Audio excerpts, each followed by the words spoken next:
Laundries result in the wastage of soap that you know very well. कि soap आपको क्या करना पड़ेगा, ज्यादा से ज्यादा यूटिलाइज करना पड़ेगा. रीजन क्या है उसका? क्योंकि उसके साथ लेथर प्रोड्यूस नहीं हो रहा है. तो शायद ऐसा हो सकता है कि मंथली जो अब मान लो कि एक ऐसा पॉइंट अपन रख के चलते कि मंथली जहाँ पे वो सोप जो यूज कर रहे हैं बराबर वो 3 टिक्की यूज होना चाहिए था. केक देखो इंग्लिश वाला रहेगा तो 3 यूज होना चाहिए था बट 5 यूज हुआ. उसका रीजन क्या था? क्योंकि वो जो वाटर वो क्या है, हार्ड वाटर, वो इतना इजीली लेथर प्रोड्यूस नहीं कर रहा. तो इसके लिए डिटर्जेंट जब लॉन्च हुआ ना, तो डिटर्जेंट की जो कंपनीज थी उन्होंने सबसे बेस्ट एडवर्टाइजमेंट इसकी क्या निकाली कि उन्होंने सिंपल सी कैलकुलेशन समझाई कि अगर आप मान लो 5 वो साबुन जो सोप का केक है, साबुन का जो केक है वो यूज कर रहे हो और एक 10 रुपए का आता है, तो पर मंथ कॉस्ट कितना पड़ा अपने को? 50 rupees.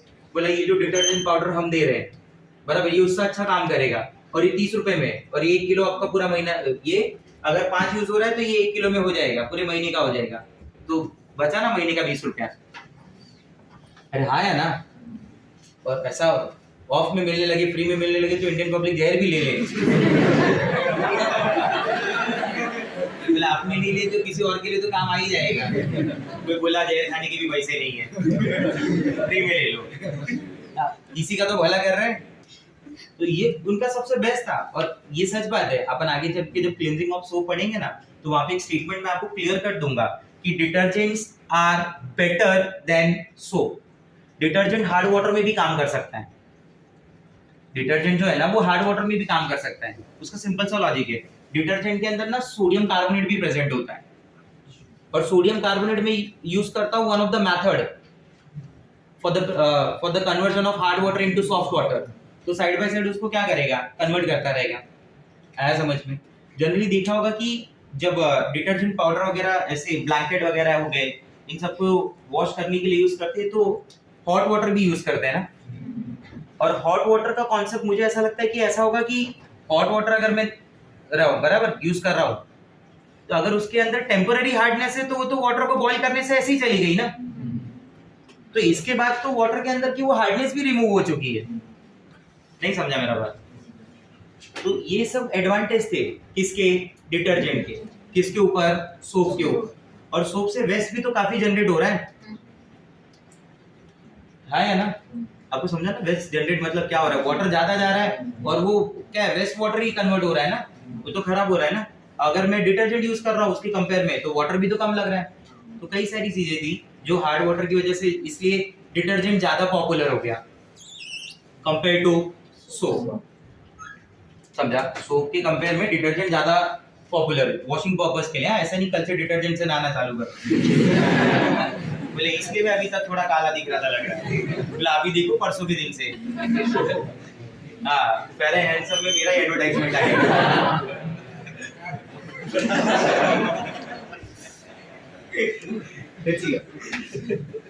Hydrogen peroxide, what is formula given for the hydrogen peroxide is H2O2. बराबर. नाम के अंदर जब भी पर वर्ड आता है ना, पर, तो पर बेसिकली दो बातों को इंडिकेट करता है. एक तो पेरोक्साइड लिंकेज को इंडिकेट करता है और दूसरा मैक्सिमम ऑक्सीडेशन नंबर को भी इंडिकेट करता है. Let me give you few examples.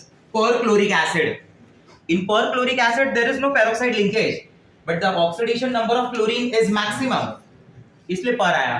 Potassium पर मैग्नेट, पर मैग्नेट में कोई पेरोक्साइड का लिंकेज नहीं है बट पर वर्ड है ना, तो दैट पर indicates maximum oxidation number. in few cases that per indicates peroxides, in few cases that per indicates peroxide. तो हमें समझना पड़ेगा कि ये पर कौन सी लैंग्वेज में बात हो रही है. बराबर. Hydrogen peroxide H2O2.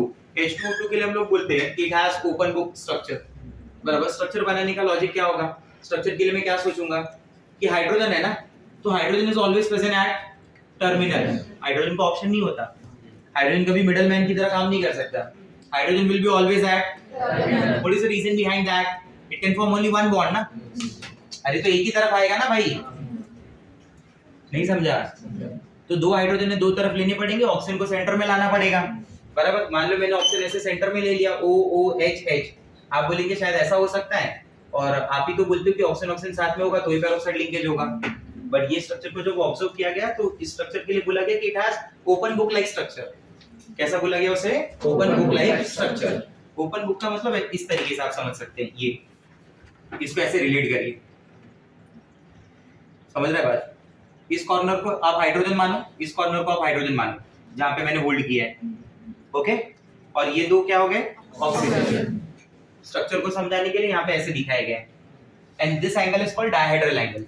You remember dihedral angle, the same angle present between front carbon and back carbon of conformers. Yes, very nice, very nice.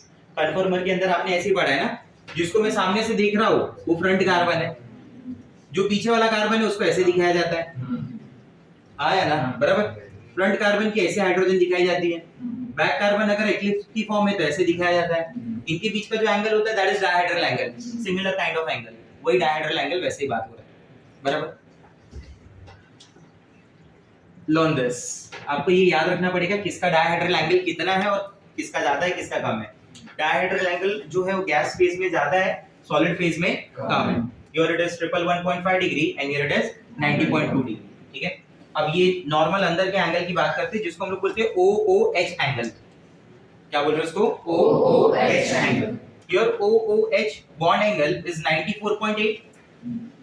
अरे बोलो हाँ है ना? इधर जो एंगल है वो कितना है? 94.8 है, बराबर। और उस तरफ का जो एंगल दिख रहा है वो कितना है अपने पास? 101.9 डिग्री, बराबर। ये 94.8, ये 101.9। इधर की बॉन्ड लेंथ क्या है? 145.8। इधर की बॉन्ड लेंथ क्या है? 147.5। OH बॉन्ड लेंथ क्या है? 95। इधर का OH बॉन्ड लेंथ क्या है? 98.8 पिकोमीटर, बराबर। ये कुछ इसमें टर्म्स है जो आपको याद रखनी पड़ेगी कि इधर की बॉन्ड लेंथ कम है, उस तरफ की बॉन्ड लेंथ ज्यादा है, क्योंकि जो अपने ऑर्डर है ना, bond order proportional to bond angle inverse to bond length, वो थोड़ा यहाँ पे अच्छे से काम नहीं करेगा। तो ये स्ट्रक्चर को थोड़ा याद करना जरूरी है कि अंदर जो एंगल है, बोलने के लिए तो मैं ऐसे बोल दूं, बट ये टेक्निकली फिट नहीं बैठेगा। लिखने को मैं ऐसा लिख दूं और समझा भी दूं आपको, एक हद तक आप मान भी जाओगे कि बॉन्ड एंगल बॉन्ड लेंथ का रिलेशन तो इनवर्स होता है। इसकी बॉन्ड एंगल क्या है? 94, मतलब कम है सामने वाले के कंपेयर में, तो इसका बॉन्ड एंगल कम, तो इसकी बॉन्ड लेंथ, इसका बॉन्ड एंगल, तो इसकी बॉन्ड लेंथ। आ रहा है समझ में? ये टेक्निकली भले गलत हो, बट यहाँ पे जो है वो फिट बैठ रहा है, तो उस हिसाब से याद कर सकते हो। समझे मेरा बात? फिर OH किसका ज्यादा है? इसका OH का बॉन्ड लेंथ क्या है? 95। उसकी OH की बॉन्ड लेंथ क्या है? 98.8। तो ये स्ट्रक्चर से एंगल और लेंथ के ऊपर क्वेश्चन बन सकता है, याद रखना, ठीक है? तो इसको आपको एज इट इज लर्न करना पड़ेगा। There are very few structures, there are very few से की कंपाउंड्स जिसमें मैं आपको सामने से बोलूंगा कि इनके बॉन्ड एंगल बॉन्ड लेंथ को लर्न करना है।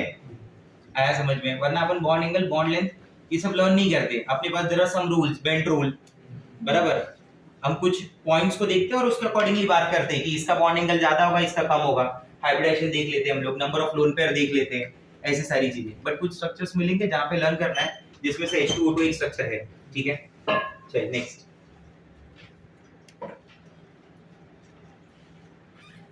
Physical properties of hydrogen peroxide.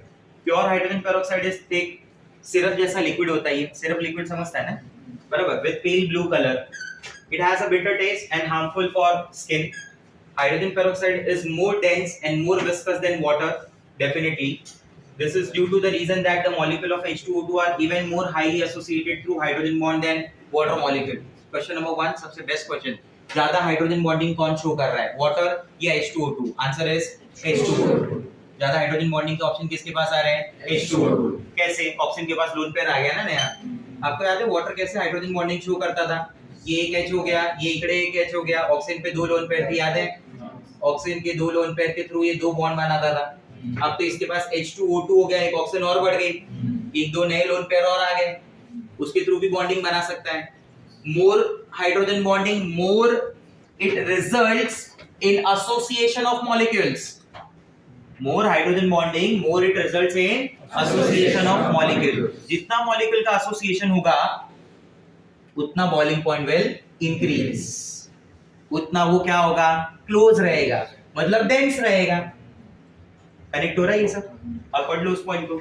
It is more dense and more viscous than water. Reason: this is due to the reason that molecule of H2O2 are even more highly associated through than water molecule. समझा?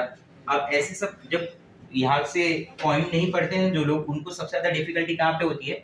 जब कोई question ऐसा आता है कि कौन सी statement correct है, कौन सी स्टेटमेंट इनकरेक्ट है, बराबर? तो उनको इन सब बातों के बारे में नॉलेज ही नहीं है, तो वो कनेक्ट नहीं कर पाते, क्योंकि उन्होंने पढ़ा तो है बट अच्छे से नहीं पढ़ा है। कुछ पॉइंट्स को इग्नोर कर दिया, फिजिकल प्रॉपर्टीज इग्नोर कर दिया। नहीं, फिजिकल प्रॉपर्टीज यूजेस से भी आप कनेक्ट करेंगे कंपाउंड्स को, ठीक है? कभी इग्नोर नहीं करना है। अगला point, its melting point is 272.4 Kelvin. Since it decomposes vigorously on heating, it is not possible to determine its boiling point at atmospheric pressure. इस वर्ड का क्या मतलब होता है, इस स्टेटमेंट का क्या मतलब है? There are few compounds जो अपना boiling point आने के पहले ही decompose हो जाते हैं। H2O2 is one of the example जहाँ पे H2O2 अपना boiling point आने के पहले ही टूट के water plus oxygen बन जाता है। दोनों में डिफरेंस समझता है? बॉइलिंग पॉइंट आने का मतलब क्या हुआ कि वो कंपाउंड अभी भी H2O2 ही है, but now it is in vapor phase. Now it is in vapor phase. और decompose होने का मतलब हुआ कि H2O2 का ब्रेकडाउन हो गया. Now it is in the form of water and oxygen. H2O2 का तो एग्जिस्टेंस ही चला गया ना. तो ऐसे कंपाउंड को हम लोग क्या करते हैं कि उनके मेन बॉइलिंग पॉइंट से नीचे रिड्यूस कर मतलब रिड्यूस करके नीचे जो है उनको बॉइल करते हैं। आया समझ में? ये कैसे पॉसिबल होगा? ये पॉसिबल है, टेक्निक मैं आपको समझाता हूँ कैसे। देखो, आप ये तो मानते हो कि as we move away from the earth surface, जैसा जैसा अपन हाइट पे जाते हैं, बराबर, that pressure goes on decreasing. जितना हाइट बढ़ेगा उतना प्रेशर कम होता है, बराबर। नाउ सपोज मुंबई और सी एक ही लेवल पे, मालूम है ना? अरे हाँ या ना? ठीक है, तो मान लो कि हम लोग सब लोग मुंबई में हैं, बराबर, एट सी लेवल। ये हो गया वेपर प्रेशर किसी भी कंपाउंड का। What is vapour pressure? The pressure exerted by the vapours on the wall of container at saturation. ठीक है, ये मान लीजिए वेपर प्रेशर है और ये 1 एटमॉस्फेरिक प्रेशर है। प्रेशर को अपन ईटीएम में मेजर करते हैं। यहाँ पे मान लो 0 था, यहाँ पहुंचते पहुंचते 1 हो गया, ठीक है। एंड ये लाइन टेम्परेचर के लिए, ये axis, this is the temperature of water. जो भी टेम्परेचर होगा वाटर का रूम टेम्परेचर पे, ये 25-30 डिग्री पे जो भी होगा, और ये उसका वेपर प्रेशर है। 25 टेम्परेचर मान लो, वेपर प्रेशर मान लो एक सर्टेन है, 20 mmHg है, यू नो ना, 18 mmHg 20 mmHg के आसपास होगा। 1 atm is 760 mmHg, मालूम है ना ये बात? हाँ, तो मैंने 20 बोला, मतलब किसी को ये नहीं लगे 20 है, यहाँ पे 20 बोल रहे हैं, वहाँ 1 बोल रहे हैं। 20 in terms of mmHg, ठीक है। जैसे जैसे टेम्परेचर बढ़ाओगे क्या होगा? That vapour pressure goes on increasing, ज्यादा से ज्यादा वेपर क्रिएट होंगी। एक ऐसा सिचुएशन आएगा that vapour pressure of liquid become exactly equal to the atmospheric pressure. What is the definition for boiling point? What's the definition of boiling point? Boiling point is defined as the temperature at which the vapor pressure of liquid become exactly equal to the atmospheric pressure. ये वो point होता है जहां पे liquid का vapour pressure atmosphere के vapour pressure के बराबर होता है। एटमॉस्फेरिक प्रेशर उसको क्या बोलता है? तू मेरे पास तभी आएगा जब मेरे बराबर का हो जाएगा। तो हो गया ना बराबर का, तो चला गया किधर? एटमॉस्फेयर। अब वापस वो स्टेटमेंट बोलता हूं। What is boiling point? is the temperature at which the vapor pressure of liquid become exactly equal to the बोलेगा ना, तू नहीं बोला था मेरे बराबर का हो गया तो आ जाना, हो गया बराबर, चला जा।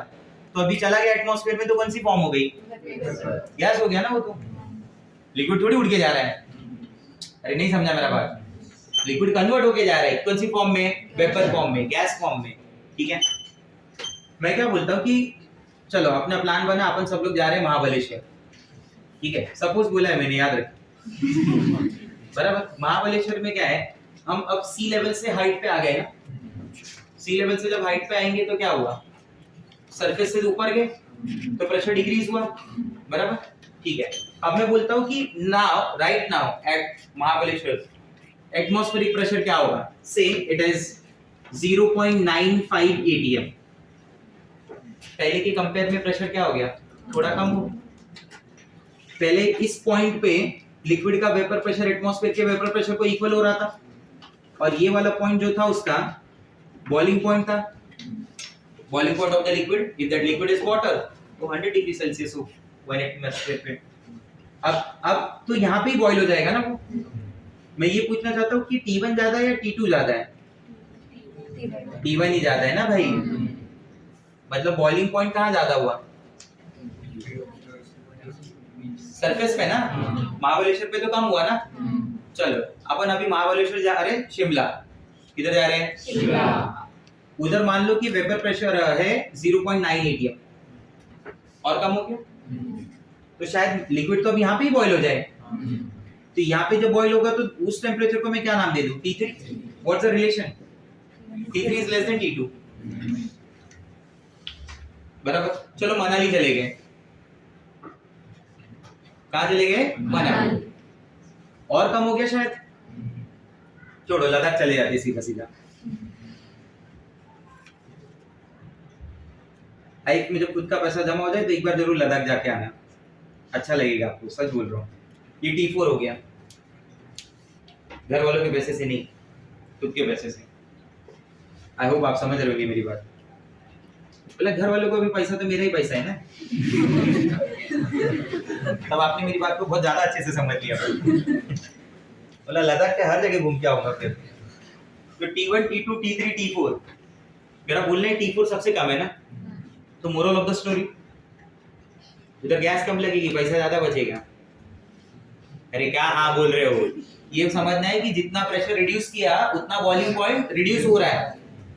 मैं एटमॉस्फेयर का प्रेशर थोड़ी ना चेंज कर सकता हूँ, बट मैं लैब के अंदर उस कंटेनर का प्रेशर चेंज कर दूंगा, जिसमें अगर पहले 1 atm प्रेशर पे boiling point of H2O2 was 423, तो नाउ द प्रेशर इज 0.6, तो बॉइलिंग पॉइंट 423 भी तो कम हो गया।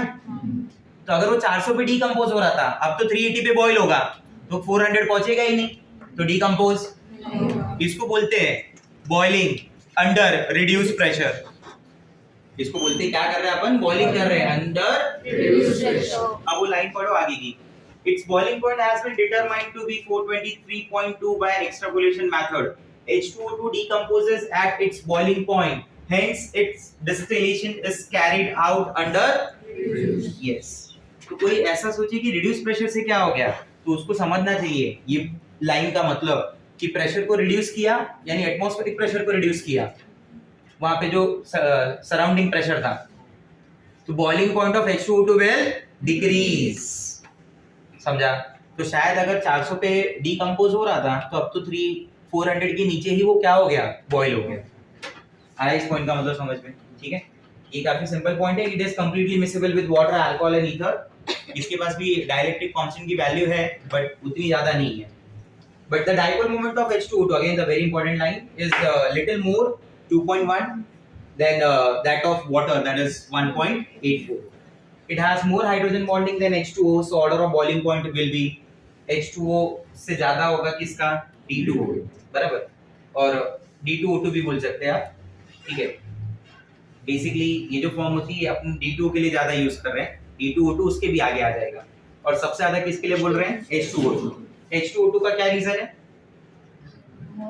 बोलिए, H2O2 का क्या रीजन है? ज्यादा हाइड्रोजन बॉन्डिंग दे रहा है। आया समझ में? D2 और H2O का क्या रीजन है? D2O का मास ज्यादा होता है ना भाई, D2O का मास ज्यादा है, समझ में? इसलिए, ठीक है।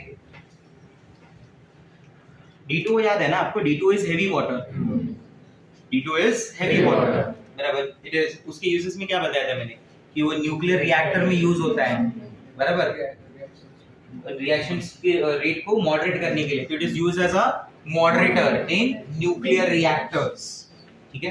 नेक्स्ट, मेथड ऑफ प्रिपरेशन पे बात करेंगे। सिंपल से पॉइंट में एक बात याद रखेंगे मेथड ऑफ प्रिपरेशन के लिए, कि हाइड्रोजन पेरोक्साइड के जितने भी मेथड हैं, बराबर, हाइड्रोजन पेरोक्साइड के जितने भी मेथड हैं, उनमें ऑलमोस्ट, मैं बोल रहा हूँ, ये नहीं बोल रहा कि सारे मेथड में, ऑलमोस्ट मेथड्स के अंदर preparation is done by using peroxides. Preparation is done by using peroxides. मतलब अगर आपको हाइड्रोजन पेरोक्साइड बनाना है तो आपके पास ऑलरेडी कोई ना कोई क्या रहे? पेरोक्साइड, तो उससे आप हाइड्रोजन पेरोक्साइड बना लोगे।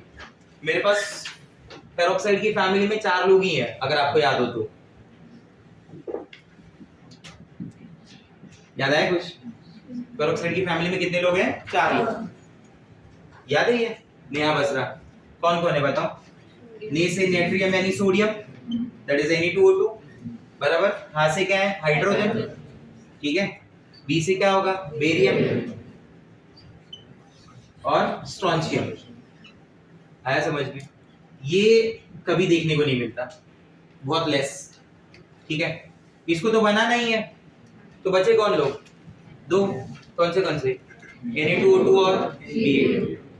Na2O2 और Ba2। बेरियम पता है ना, barium belongs to group number 2, second group का एलिमेंट है भाई। अगर ये +2 का चार्ज कैरी करेगा तो O2 पे ओवरऑल चार्ज क्या आ गया? -2। तो एक ऑक्सीजन पे चार्ज क्या आ गया? -1। एक ऑक्सीजन का चार्ज क्या हो गया? -1। तो ज्यादातर जो मेथड है वो BaO2 से, but you can prepare it from Na2O2 also, बराबर। तो जैसे देखो, ये हाइड्रेटेड फॉर्म है BaO2.8H2O, acidifying barium peroxide and removing excess water bye evaporation under reduced pressure gives hydrogen peroxide. अगर मैं इसको रिएक्ट करूं किसके साथ? H2SO4 के साथ, तो एक्सेस ऑफ वाटर को अगर मैं हटा दूंगा, या 8 वाटर अगर हीट करने पे H2SO4 के साथ बाहर निकल गए, तो ये O2 किसके साथ कंबाइन हो जाएगा? देखो जरा, H2, O2 with H2 give you what? H2O। आया समझ में? मुझे क्या याद रखना है कि H2SO4 की मेथड की प्रिपरेशन के लिए क्या यूज कर रहा हूं मैं? Barium peroxide. किसके साथ? H2SO4 के साथ। आया समझ में? कैटायन एनायन का कांसेप्ट पे डील करना है। O2 का पार्ट क्या है? -2, ये प्लस है। Ba का पार्ट क्या है? प्लस। SO4 का पार्ट क्या है? माइनस। ये +2, ये माइनस के साथ, ये माइनस, ये प्लस के साथ। समझा? तो ये थोड़ा ऐसा याद करेंगे तो बेटर। ये मेथड इतना अच्छा नहीं है, आगे एक ऑल्टरनेटिव भी सजेस्ट किया है। रीजन क्या था? इस मेथड में ना H2SO4 यूज होता है। At presence of H2SO4, it accelerate the decomposition of H2O2। Hydrogen peroxide के लिए जब मैंने पढ़ा तो मैंने वर्ड यूज किया था अनस्टेबल है, वो जो वहां पे लिखा गया था, तो एक वर्ड था अनस्टेबल। हाइड्रोजन पेरोक्साइड इतना ज्यादा स्टेबल कंपाउंड नहीं है, तो बट ऐसा नहीं कि मतलब आपने H2O2 कंटेनर में लिया और H2O2 उड़ गया। काफी लॉन्ग टाइम के लिए अगर रखा ना तो H2O2 पे फर्क पड़ता है, बट अगर यही H2O2 H2SO4 के प्रेजेंस में रहेगा ये सब केसेस में, तो ये जो डीकंपोजिशन का प्रोसेस है इट गेट्स एक्सेलरेटेड। मैंने स्टार्ट वर्ड नहीं बोला, मैंने बोला इट गेट्स, अरे वो स्टार्ट तो पहले से ही है। H2SO4 की प्रेजेंस उसको क्या कर देगी? Accelerate. I hope you understand the difference. मैं ये नहीं बोल रहा हूँ कि H2SO4 की वजह से वो डीकंपोज हो रहा है, मैं बोल रहा हूँ कि presence of H2SO4 will accelerate the decomposition of hydrogen peroxide। तो इसलिए ये उतना सुटेबल मेथड नहीं है। तो दूसरा जो अल्टरनेटिव सेलेक्ट किया गया है वो वाटर और कार्बन डाइऑक्साइड को यूज करके किया गया है। इनडायरेक्टली ये भी एक क्या होता है? वाटर प्लस कार्बन डाइऑक्साइड क्या है? कार्बोनिक एसिड है। H2 प्लस CO2 को मैं क्या लिख सकता हूँ? H2CO3। हो गया मेरा मेथड खत्म। O2 को किसके साथ भेजना है? H2। बचा गया Ba with CO3, barium carbonate. आया समझ में? तो इन सब तरीकों से आप धीरे धीरे रिएक्शंस को लर्न करना चालू करेंगे। ठीक है, इंडस्ट्रियल मेथड देखते हैं कि इंडस्ट्रियल मेथड क्या है। देखो इंडस्ट्रियल मेथड में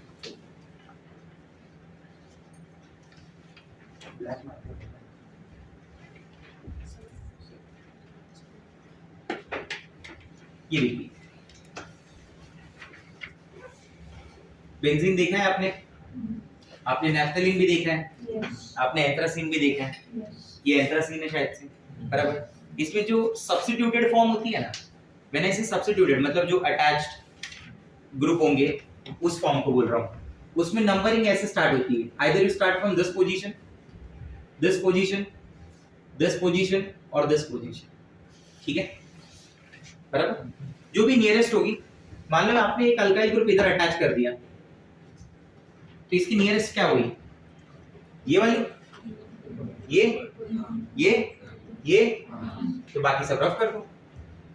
तो नंबरिंग यहां से स्टार्ट कर दो, तो इसका नंबर क्या दे दो? This is number 1, this is number 2। Now don't be under impression कि बेंजीन जैसा है, जहां आया वही 1 नहीं। तो मैं क्यों बताता कि नंबरिंग के लिए कुछ रूल्स हैं। सीधा सीधा नहीं बोल देता अल्काइल एंथ्रासीन खत्म चलो, ठीक ना? ठीक है, तो कंपलसरी नंबरिंग यहां से स्टार्ट हुई, बराबर। इधर एक OH है और इधर एक OH है। इस कंपाउंड का नाम हुआ 2 अल्काइल एंथ्राक्विनोल। इस कंपाउंड का नाम क्या हो गया? 2 alkyl anthraquinol. This compound is called 2 alkyl anthraquinol. Now when this compound undergoes oxidation, alkyl can be ethyl, it can be isopropyl also. Propyl भी यूज कर सकते हैं आप, इथाइल भी यूज कर सकते हैं. जनरली जो बुक्स में आपको लिखा हुआ मिलेगा वो इथाइल मिलेगा, even in NCERT text book also. तो दिस इज, तो इस कंपाउंड का नाम क्या दे दूं? अल्काइल की पोजीशन क्या हो गई? सेकंड हो गई. तो 2 ethyl anthraquinol. When this compound undergo oxidation, when this compound undergoes oxidation, ये कंपाउंड जब ऑक्सीडेशन होता है तो अपने हाइड्रोजन को लूज कर रहा है. ये दोनों H, ध्यान से देखना, आप तुरंत समझ जाएंगे बातों को मेरी. दोनों H O2 के साथ चले गए, ये H2 और ये O2 मिलके क्या बना दिया? H2. H इधर से आया, H इधर से आया, H2 with O2 give you H2. Alcohol था, बराबर. अल्कोहल ऑक्सीडाइज होकर किस में कन्वर्ट हो गया? कीटोन. अल्कोहल जब ऑक्सीडाइज होता है तो किस में कन्वर्ट होता है? या तो अल्डिहाइड में या तो ketone. That depends on the nature.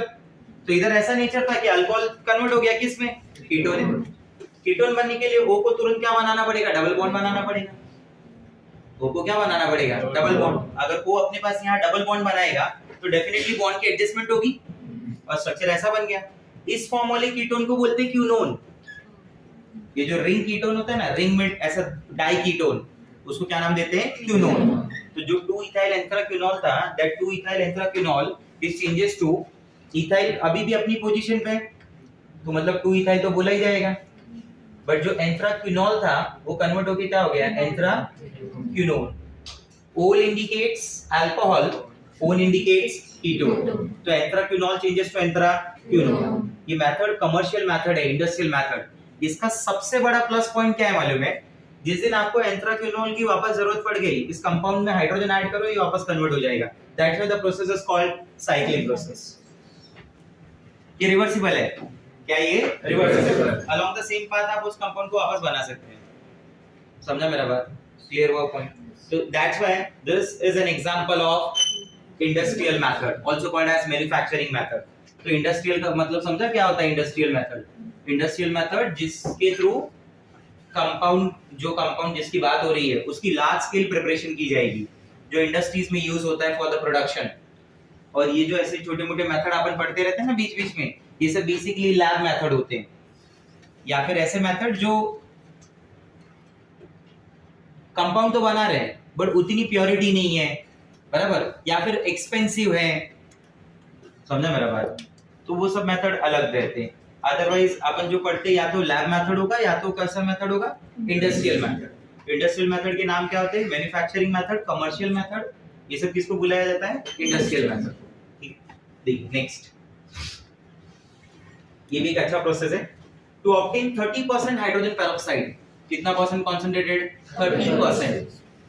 It is done by the electrolysis of 50% sulfuric acid in electrolytic cell using platinum as anode and graphite as cathode.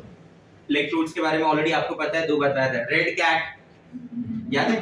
कौन सा an? Ox an. Red cat reduction takes place at, oxidation takes place at NCCRG. Pauli. Negatively charged electrode is called cathode. Cation move towards cathode, undergoes reduction by gain of electron. Which part is cation and which part is anion? This is anion. H2SO4 का breakdown समझा क्या हुआ? H plus और HSO4 minus. Forget about H plus, वो मैंने कई बार देखी है. मेरा फोकस किस पे है? HSO4 माइनस पे. ये HSO4 माइनस दिख रहा है आपको? ये मान लीजिए HSO4 minus, this is another HSO4 minus. ये 2 माइनस बाहर निकाल दिया, 2 इलेक्ट्रॉन चले गए, दोनों को ऐड कर दो, क्या मिल रहा है? H2S2OE. सुना है ऐसा कोई कंपाउंड? क्या नाम है इसका? Marshall's acid. It is also popular by the name of peroxydisulphuric acid. It is also popular by the name of directly या इनडायरेक्टली शायद मैंने वापस एक बार पेरोक्साइड डेवलप कर दिया. आया समझ में? मैंने बोला ना मोस्ट ऑफ द प्रोसेसेस में आपको पेरोक्साइड मिलेगा. ठीक है, अब देखो H2S2O8 का स्ट्रक्चर याद है? OHS double bond O, double bond O, single bond O, single bond O, S double bond O, double bond O, single bond OH. इस कंपाउंड को आप बाहर निकाल दीजिए, इसमें वाटर ऐड करिए. ठीक है, वाटर ऐड करने के लिए यहाँ से मैं बता रहा हूँ कि यहाँ पे एक प्रोसीजर है. ऑक्सीजन ऑक्सीजन का बॉन्ड ब्रेक हो गया, पेरोक्साइड उतने स्टेबल नहीं होते, इजीली उनका लिंकेज होता है. एक तरफ मान लो H ऐड हो गया, एक तरफ OH ऐड हो गया. जिस तरफ आपने OH ऐड किया that result in formation of H2SO5, जिस तरफ आपने H ऐड किया that result in formation of H2SO4. H2SO5 again is peroxide, is little bit unstable. इसका स्ट्रक्चर कुछ इस तरीके से होता है HOO, ये देखिए HOO, ये तीन हो गए. आगे का पार्ट एज इट इज है H double bond O single bond H. क्या नाम है इसका? ये पॉपुलर एसिड है, क्या नाम है? प्यारोस एसिड. देखिए also popular by the name of peroxy monosulfuric acid. आखिरी दिन पे शायद मैंने एक होमवर्क दिया था लिखने का, एसिड 5 बार.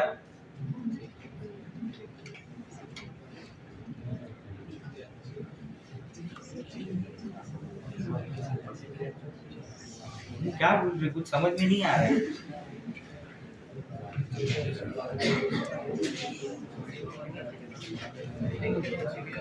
ये दिया था, चेक भी कर लिया था. वो तो एक दिन दिया था ना, अगले दिन भी तो दिया था.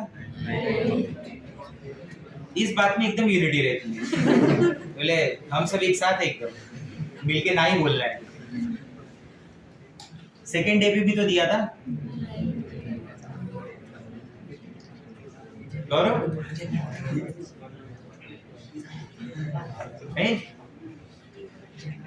दूसरा वाला गौरव.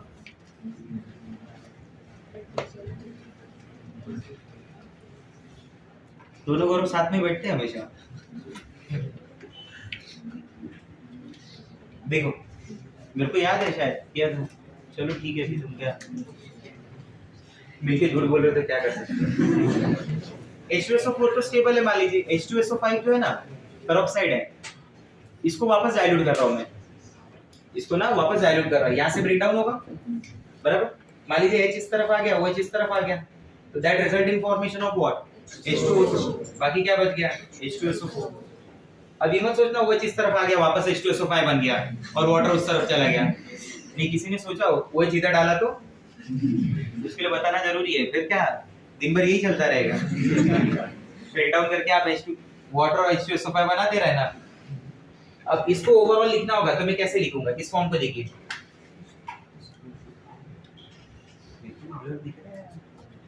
ब्लर है ना थोड़ा. हाँ बाबा मैं डर गया, नहीं तो चश्मा लग गया क्या लगा.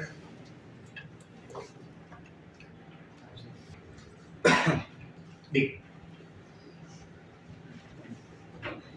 अगर रिएक्शन किया तो H2SO5 इन दोनों को ऐड कर रहा हूँ. H2SO5 कैंसिल हो जाएगा. क्या मिला अपने को बताओ? H2S2O8 plus 2 times water that result in formation of H2O2. लिख देता हूँ पहले. That result in formation of H2O2 2 times H2SO4. But जो H2SO4 है वो एक्चुअली किस फॉर्म में वहां पे दिख रहा होगा? वहां पे ऐसे दिखेगा वो 2 times H plus 2 times HSO4 minus. तो दो H2SO4 को ऐसे भी लिखा है, एनसीईआरटी की बुक ने ऐसे लिख दिया 2H plus 2HSO4 minus. Process समझ गए क्या हुआ? पहले वाटर डाला तो ब्रेक हुआ, पेरोक्साइड लिंकेज ब्रेक हुआ, एक H2SO4 बना और एक क्या बना? H2SO5. वाटर के प्रेजेंस में ये O5 भी ब्रेक हो गया है. ये क्या बना है फिर? H2SO4 with H2O2. समझा? आगे जो मेथड है वो आपको सिर्फ इतना याद रखना है कि इससे भी बेटर, ये तो इसके लिए ना मुझे 50% कॉन्सेंट्रेटेड सल्फ्यूरिक एसिड लेना पड़ता है. कितना परसेंट कॉन्सेंट्रेटेड? 50%. अगर आपको इतना ज्यादा कॉन्सेंट्रेटेड सल्फ्यूरिक एसिड नहीं चाहिए, चलो वो तो ठीक है, बट इससे भी ज्यादा बेटर H2O2 अगर आपको चाहिए, 30% H2O2 से भी ज्यादा कॉन्सेंट्रेटेड अगर H2O2 आपको चाहिए, तो इससे भी एक अच्छा मेथड है जिसमें क्या करना है कि इस कंपाउंड के अंदर H2SO4 इक्विमोलर कंपाउंड यूज करना है, H2SO4 और अमोनियम सल्फेट का. थोड़ा ऊपर कर.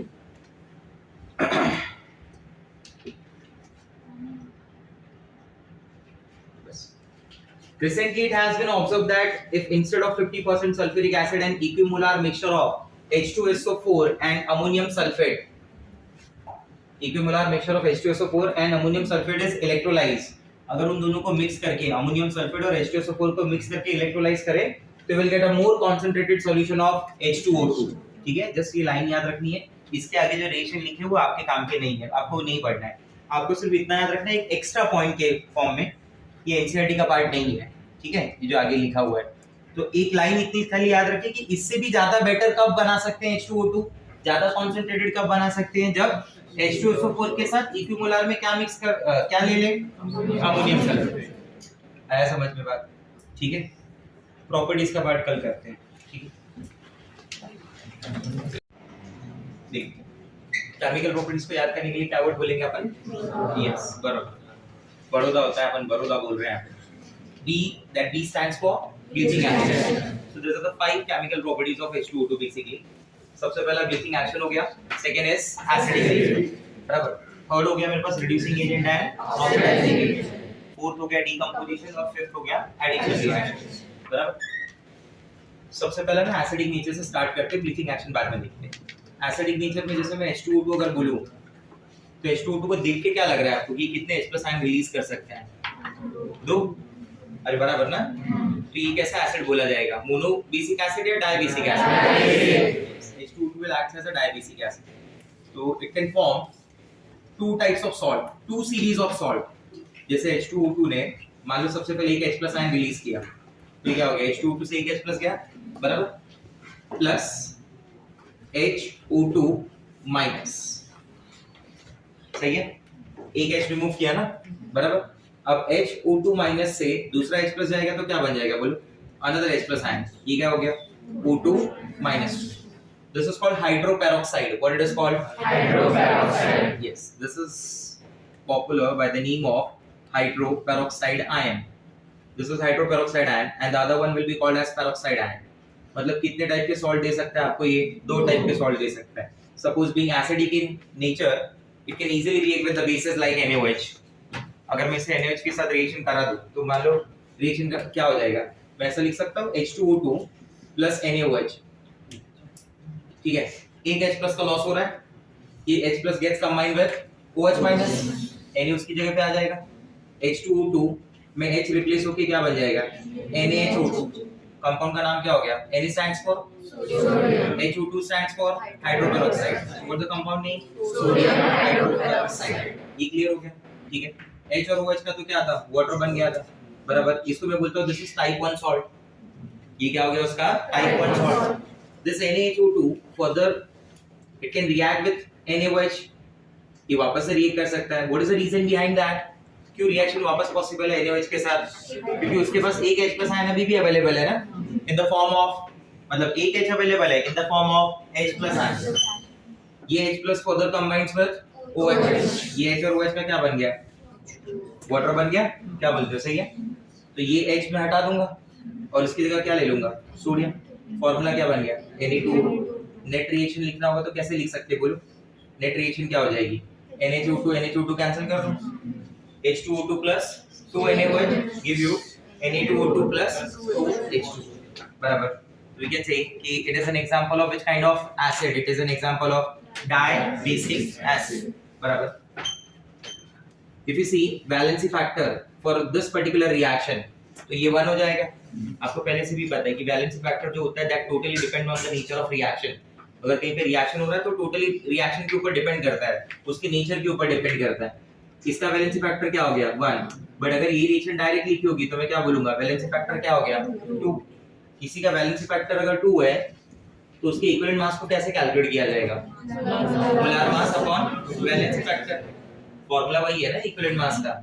अब वो वैलेंसी फैक्टर अलग-अलग जगह अलग-अलग हो सकता है। एसिड में वो फैक्टर होता है H+ आयंस का, बेस में फैक्टर होता है OH- आयन का। If any oxidizing or reducing agent is there, then that will be the number of electron transferred. That will be the number of electron transferred. अगर मैंने आपको एक oxidising agent दे दिया और मैंने बोला इसमें 5 इलेक्ट्रॉन का ट्रांसफर हो रहा है, तो मेरे लिए क्या बात हो गई कि इसका वैलेंसी फैक्टर कितना हो जाएगा? 5 अगर पर मोल के हिसाब से। तो can I right it like this? Equivalent mass क्या हो गया? Molar mass upon valency factor. What the molar mass of H2O2 कितना हो जाएगा बोलो? 34 ना भाई। ऑक्सीजन का एटॉमिक मास 16 16 into 2 22। हाइड्रोजन का मास 1 1 into 2 2 32 plus 2 34 divide by the factor, बराबर। तो अगर आपको पूछ ली कि what is the equivalent mass of H2O2 तो आंसर इज 70। समझ गया बात? क्लियर हो गया ये पॉइंट? ठीक है।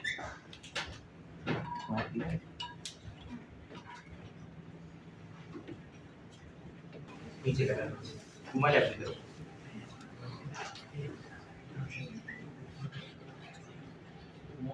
Pure hydrogen peroxide turn blue, litmus red, but its dilute solution is neutral to litmus. So behave as a which kind of acid? Weak acid. Weak acid जब आप बोलते हो तो अपने पास कई सारे ऐसे टेस्ट होते हैं जिससे हम कंफर्म कर लेते हैं एसिड वीक है या नहीं। बराबर, अगर ये मैं किसी Na2CO3 के साथ या NHCO3 के साथ H2O2 का रिएक्शन करूं तो it will not liberate carbon dioxide gas. मतलब ये Na2CO3 से या NHCO3 से कार्बन डाइऑक्साइड गैस रिलीज नहीं करेगा, और अगर कार्बन डाइऑक्साइड गैस रिलीज नहीं होगा तो इसका मतलब ये उतना अच्छा एसिड नहीं है। ठीक है, its dissociation constant is 1.55 into 10 raised to -2. now what is that dissociation constant? एक वैल्यू है कांस्टेंट के टर्म्स में दी जाती है हर एक एसिड के लिए, that determine the strength of acid, that determine the strength of acid। इसका डिस्कशन हम लोग आगे चल के करेंगे चैप्टर कॉल्ड आयोनिक इक्विलिब्रियम। कि अपन ऐसा बोलते हैं larger the value of K A इसलिए दे रहा हूं क्योंकि किसके लिए कांस्टेंट यूज हो रहा है? एसिड के।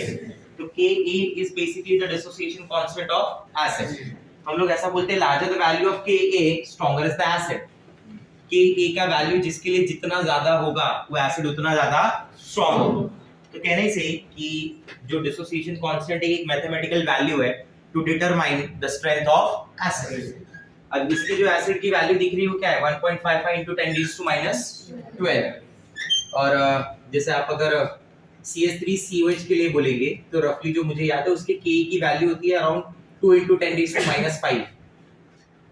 एसिडिक एसिड जो है उसके K की वैल्यू क्या है? 2 into 10 raised to -5। तो बहुत ज्यादा कम है ना। एसिडिक एसिड को भी वीक एसिड ही माना जाता है। तो H2O2 तो सोचो कितना वीक हो जाएगा, क्योंकि इसकी वैल्यू तो क्या हो गई? 1.55 into 10 raised to -12 ना। 12 बड़ा या -5 बड़ा? कौन -12 या -5? -5 at 293 Kelvin, which is only slightly higher than that of water, plus hydrogen peroxide is only a slightly stronger acid than water। Since hydrogen peroxide has two ionizable H, ionizable word का मतलब समझा कि जो जितने भी H remove होते हैं ना उनको क्या बोला जाता है? ionizable। जैसे आपको याद हो तो हम लोग ने स्ट्रक्चर डिस्कस किए थे ऐसे वाले, याद है? तो वहां पे क्लियरली मेंशन किया था कि this is an example of ionizable H, these are the examples of non ionizable H। Total H 3 है अंदर, बट आयोनाइज कितना हो सकता है? एक। जितना आयोनाइज होगा उतनी बेसिसिटी के हिसाब से चलेंगे। It form to series of salt, that is hydroperoxide and peroxides. बराबर, ये एसिडिक सॉल्ट क्यों बोल रहे हैं उसको? कंफर्म करो मुझे, एसिडिक सॉल्ट क्यों बोला था मैंने क्यों बोला कि this can further react with NaOH due to the presence of one H plus ion, one ionizable H। उसके पास अभी भी एक आयनाइजेबल H होता है, इसलिए उसको कौन सा सॉल्ट बोलते हैं? Acidic salt. ठीक है, the acidic nature of hydrogen peroxide is shown by its neutralization reaction with hydroxides। NaOH plus H2O2 gives sodium hydroperoxide, which further reacts NH2O2 further reacts with NaOH can give you Na2O2, जिसका net reaction यहाँ पे आएगा। बराबर, और वो net reaction यहाँ पे mention किया है। दोनों में क्या डिफरेंस है?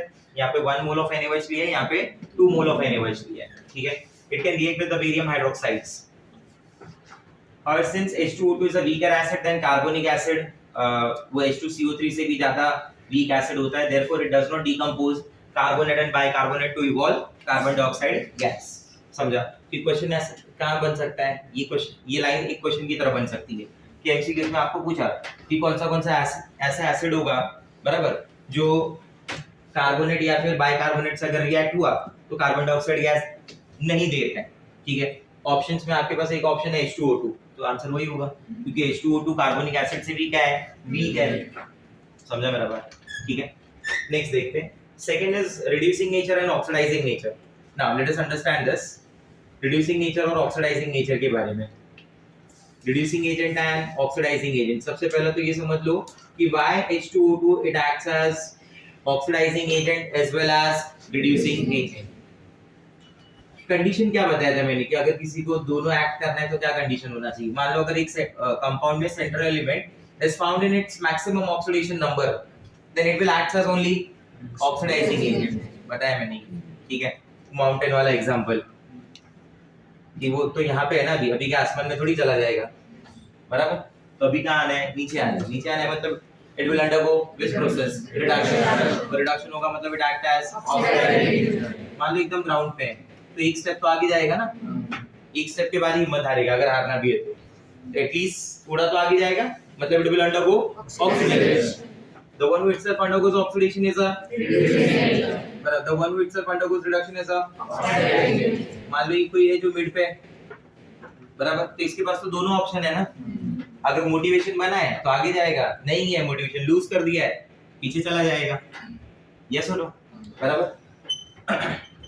तो ये क्या काम कर सकता है? ये दोनों काम कर सकता है. It can act as well as H2O2 में जो ऑक्सीजन है ना, that oxygen is found in oxidation number -1, बराबर. Normally generally we say oxygen can give you oxidation number of -2 as well as 0. -2 भी शो कर सकता है और 0 भी शो कर सकता है, बराबर. -2 में जो ऑप्शन है ना वो मैं सेलेक्ट कर रहा हूं वाटर. ऑक्सीजन क्या होगा? ऑक्सीडेशन नंबर क्या होगा? -2 ही होगा, बराबर. वाटर या फिर मैं सेलेक्ट कर सकता हूं OH-. सेलेक्ट करने का मतलब ये हुआ कि जो रिएक्शन के बाद ये जो प्रोडक्ट बनाता है ना अपने, उसमें -2 ऐसे डेवलप होता है, either in the form of water और in the form of OH-. और H2O2 से 0 वाला सबसे बेस्ट ऑप्शन है मेरे पास O2. What is the oxidation number of oxygen atom in oxygen gas? 0. Standard form है ना. There is a bond between two oxygen atom, both have same electronegativity, there is no electronegative difference between the two atom. तो definitely क्या आएगी value? 0 आएगी, बराबर. तो अगर -1 से 0 गया मतलब क्या हुआ? इटसेल्फ अंडरगोस, बोलो बोलो, itself undergoes, then it that case it will act as -1 से -2 गया मतलब इट अंडरगोस रिडक्शन. हां, तो in that case it will act as yes, तो it can act as oxidising agent as well as reducing, बराबर. देखिए अब इस एक-एक नेचर को देखते हैं. सबसे पहले ऑक्सीडाइजिंग एजेंट के बारे में बात करते हैं. ऑक्सीडाइजिंग एजेंट का जो नेचर है, it act as oxidising agent in both medium. Both medium बोलने का मतलब क्या हुआ मालूम है यहाँ पे? It can act as oxidising agent in acidic medium as well as basic medium. दोनों मीडियम में काम करेगा, एसिडिक में भी काम करेगा और बेसिक में भी काम करेगा. समझ लेते हैं. मुझे एक बात क्लियर बताओ एकदम. If H2O2 act as oxidizing agent, then oxidation state of oxygen will change from -1 to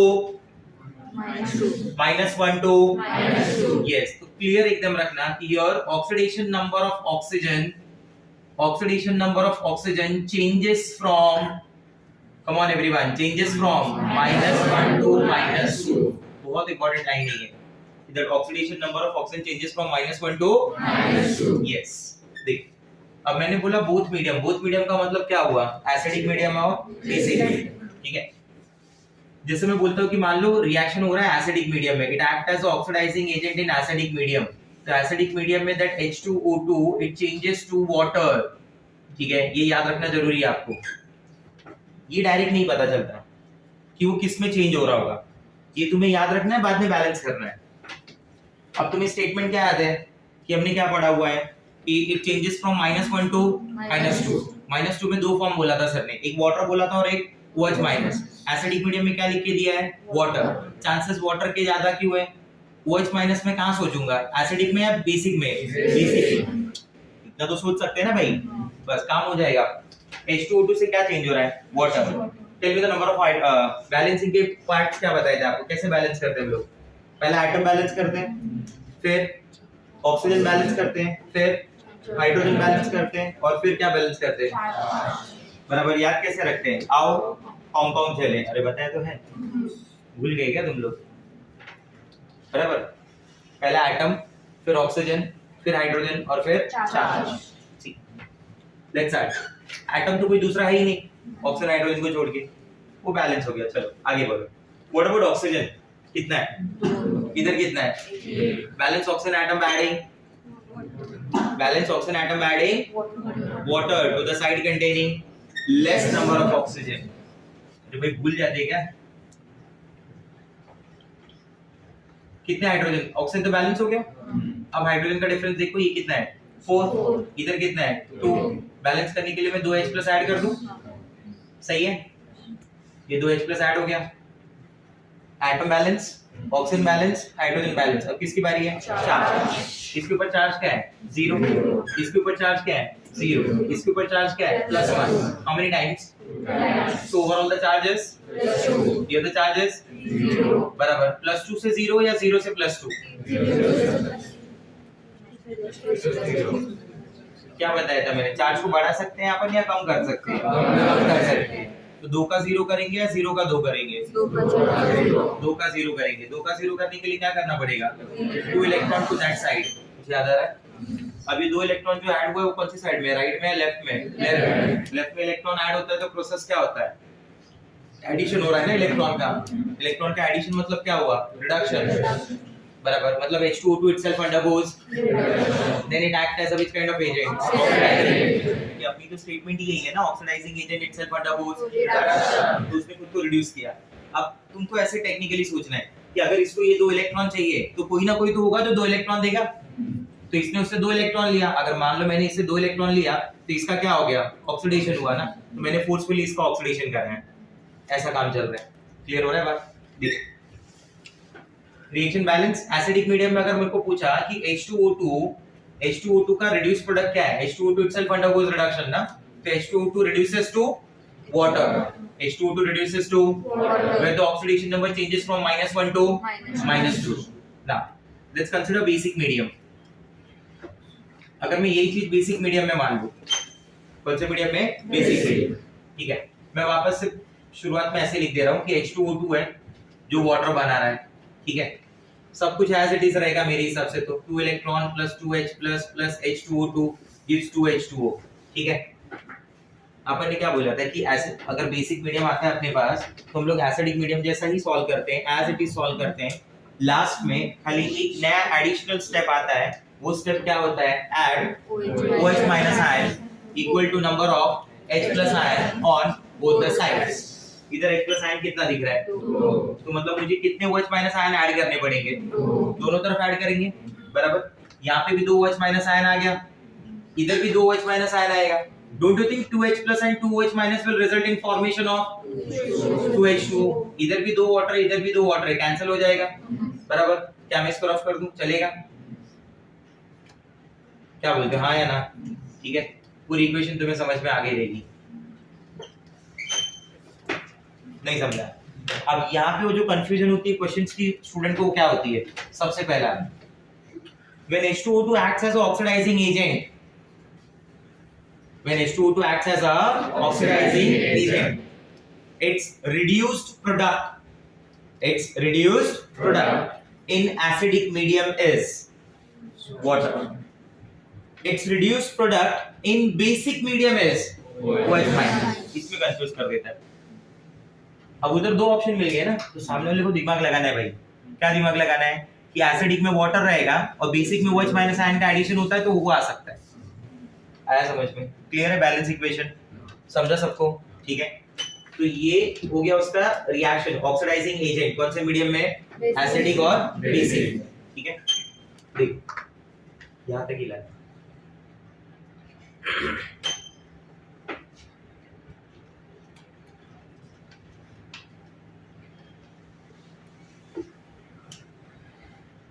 ऊपर ऊपर बस। Oxidizing and reducing character, that hydrogen peroxide behave as an oxidizing as well as reducing agent in both acidic and alkaline solution. The oxidation state of oxygen in hydrogen peroxide is -1.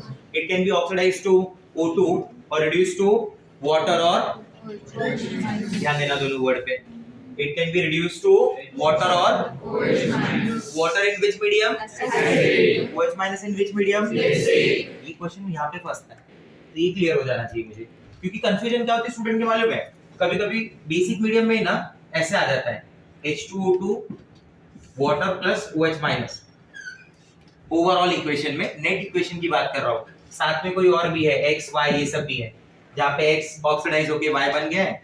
अब student क्या confuse हो जाता है कि O2 में oxygen क्या हो गया, -1, इधर वाटर में ऑक्सीजन क्या हो गया, -2, OH में क्या हो गया, -2, चेंज किस में जा रहा है वो, तो उसके लिए मुझे ये पता होना चाहिए कि अगर बेसिक मीडियम है तो वहां पे H2O2 changes to OH minus ion, water का H2O2 से कोई लेना देना नहीं है, ये ध्यान देना, समझा मेरा बात। और एसिडिक मीडियम होगा तो OH माइनस आने वाला नहीं, क्योंकि आप OH माइनस ऐड कहाँ करते हो, बेसिक मीडियम है ना, तो बात ही खत्म हो गई, समझा मेरा बात, ठीक है।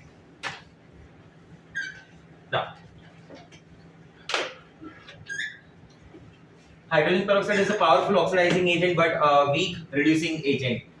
स्ट्रेंथ तो दोनों है उसके पास, ऑक्सीडाइजिंग एजेंट की भी और रिड्यूसिंग एजेंट की भी, पर उसमें भी अगर कंपैरिजन किया तो ज्यादा बेटर क्या है, ऑक्सीडाइजिंग एजेंट। ठीक है, सी सम ऑक्सीडाइजिंग कैरेक्टर, ये वही पॉइंट्स है जो वहां पे लिखे मैंने, अब आपको एक्सप्लेनेशन किया। In acidic medium H2O2 2H+2 electron changes to water, basic medium में H2O2 + 2 electron changes to 2OH- ion. तो डायरेक्ट बाहर नहीं करना है, उसका अंडरस्टैंडिंग होना चाहिए चेंज कैसे हो रहा है। एसिडिक मीडियम से जब बेसिक मीडियम पे आएंगे तो रिएक्शन को एज इट इज लिखेंगे, बराबर। जब रिएक्शन को एज इट इज लिखा तो उसके बाद का बेसिक मीडियम का एडिशनल स्टेप क्या आ गया, add OH- ion equal to number of on both the sides, बराबर। If you add OH- ion both the side, दो वाटर कैंसिल हो जाएगा, OH- आ जाएगा। क्लियर है सबको ये बात? ठीक है, now let's see few important reactions in acidic medium. In acidic medium,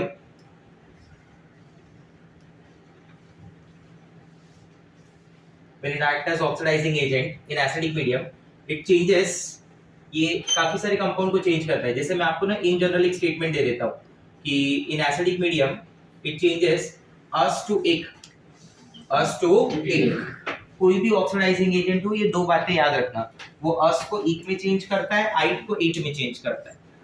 अस को किस में चेंज करता है, और आइट को, अस को, आइट को,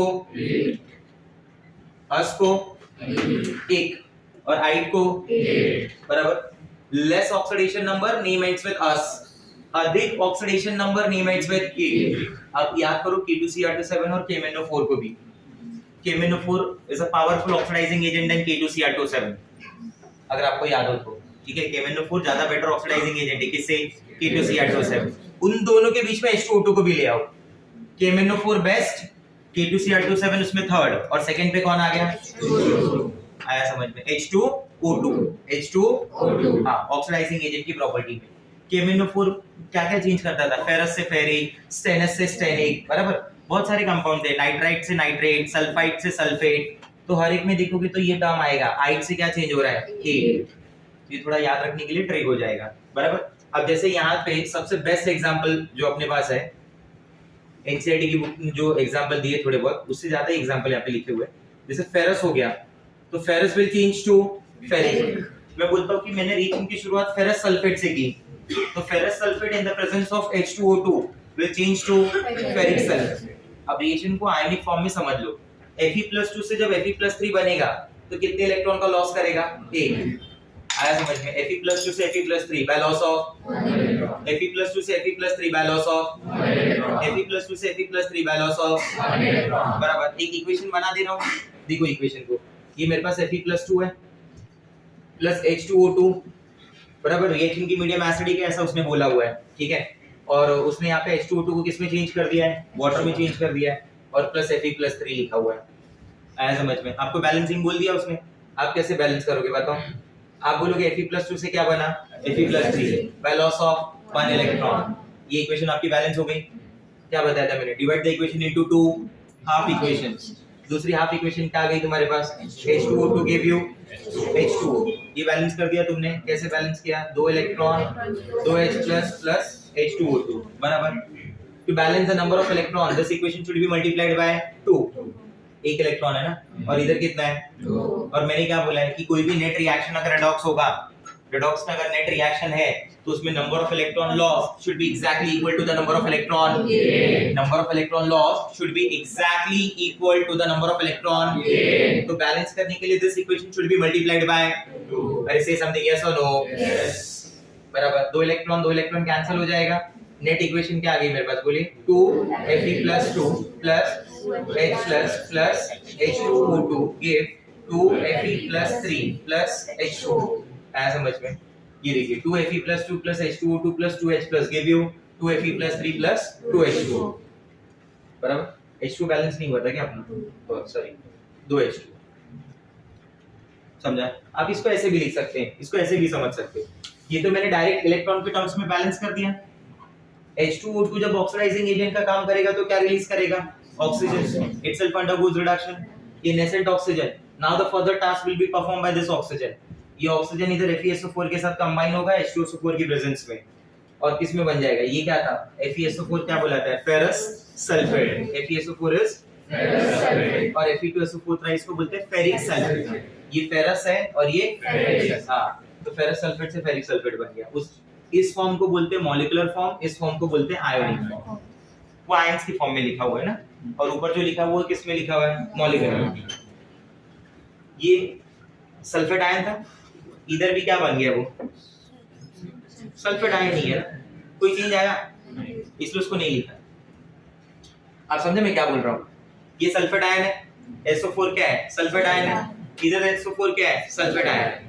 क्या सल्फेट आयन में कोई चेंज आया है तो उसको आयनिक रिएक्शन में लिखने की जरूरत नहीं। Such kind of ions are called as spectator ions. Such kind of ions are called as spectator ions. जैसे अपनी क्लास में नहीं बैठे रहते स्पेक्टेटर, जो आते से देखते चले जाते हैं, उनका कोई रोल नहीं है, इसका भी तो कोई रोल नहीं है। ये पहले क्या था, सल्फेट, इधर क्या है, सल्फेट, अभी भी क्या है, sulphate. Is there any change? No. क्या इलेक्ट्रॉन लिया उसने, इलेक्ट्रॉन दिया उसने, तो इसलिए उसको आयनिक रिएक्शन में लिखते नहीं। आया समझ में बात? तो आपको सिंपल सा याद क्या रखना है कि अगर मेरे पास H2O2 ऐसा ऑक्सीडाइजिंग एजेंट है तो ferrous will change to ferric. That's it, समझा? दो ही क्वेश्चन पूछेगा, H2O2 फेरस को H2O2 being ऑक्सीडाइजिंग एजेंट, या ऑक्सीडाइजिंग एजेंट नहीं भी लिखेगा तभी भी समझ जाएंगे आप। In acidic medium that H2O2 it changes ferrous to dash ferric, क्योंकि फेरस को सिर्फ फेरिक ही बनाया जा सकता है और कुछ नहीं हो सकता उसका, समझा? In same reaction that H2O2 reduces itself to H2O या OH minus H2O। आया समझ में? नेक्स्ट, जो सेकंड सबसे बेस्ट एग्जांपल यहाँ पे है ना, वो मेरे पास लेड सल्फाइड का है, बराबर? इसको मैं बोलता हूँ लेड सल्फाइड। बेसिकली जो लेड सल्फाइड होता है ना, it is black in colour, and in the presence of H2O2 that lead sulfide changes to PbSO4, that is lead sulfate, that lead sulfide changes to lead sulfate। जो glass वगैरह पे black black spot generally दिखते हैं ना, that is lead sulphide. वो क्या होता है, lead sulphide. When you spray some oxidizing agent like hydrogen peroxide या ओजोन, ऐसा कोई जब आप ऑक्सीडाइजिंग एजेंट स्प्रे करते हो तो ऑक्सीडाइजिंग एजेंट क्या करता है, अपना ऑक्सीजन निकाल के देता है, बराबर? ये ऑक्सीजन किससे कंबाइन हो जाएगा, यहाँ पे सल्फाइड से, वो कन्वर्ट किस में हो गया, सल्फेट में। 4 ऑक्सीजन चाहिए थी तो यहाँ पे मल्टीप्लाई बाय 4 किया है, ऊपर भी 4 प्रोड्यूस होना चाहिए, अरे हाँ या ना, तो इसलिए इक्वेशन को मल्टीप्लाई क्या कर दिया, 4, तो पीबीएस किस में कन्वर्ट हो गया, PbSO4। तो जैसे ही वो PbSO4 में बनता है ना, फिर वो अपने को लगता है ग्लास पूरा एकदम क्लीन हो गया। तो हुआ क्या कि वो जो ब्लैक ब्लैक स्पॉट था ना, that was lead sulphide, that was lead sulphide.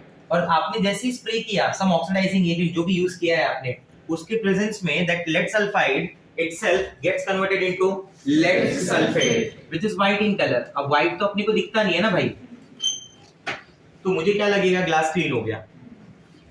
अब समझे मेरी बात? ठीक है, तो ये सारे ऑक्सीडाइजिंग एजेंट करते हैं, यही सेम चीजें आपको वहां पे भी बताई है K2Cr27 में, KMnO4 में, समझा मेरा बात? H2O2 और KMnO4 में ज्यादा बेटर कौन? हाँ, ये याद रखेंगे, यहाँ पे लिखते दे रहा हूँ मैं, KMnO4 is better than H2O2 and H2O2 is better than K2Cr27। ठीक है, क्लियर है?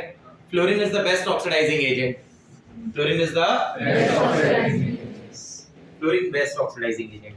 ठीक है, आगे देखते हैं। इन बेसिक मीडियम, बेसिक मीडियम में भी वही काम होगा, थोड़ा ऊपर करते हैं, थोड़ा सा देखो, oxidizing action in alkaline medium, FeSO4 दिख रहा है आपको? FeSO4 में Fe का ऑक्सीडेशन क्या होगी, +2, ferrous changes to ferric, ferrous changes to ferric, ferrous changes to ferric. अगर वो ऑक्सीडाइजिंग एजेंट है तो मैंने पहले ही बोला है फेरस एक ही फॉर्म में चेंज हो सकता है, जो क्या है, फेरिक। तो सर डिफरेंस क्या आया, क्या डिफरेंस आया? इन acidic medium the reduced product of H2O2 is water, whereas in basic medium the reduced product of H2O2 is OH minus। इधर देखिए वाटर नहीं दिख रहा आपको, आप समझ रहे मेरी बातों को? यहाँ पे सोडियम है, बराबर? What is the charge on sodium? +1। यहाँ पे जो सोडियम होगा what is the charge on that sodium? +1।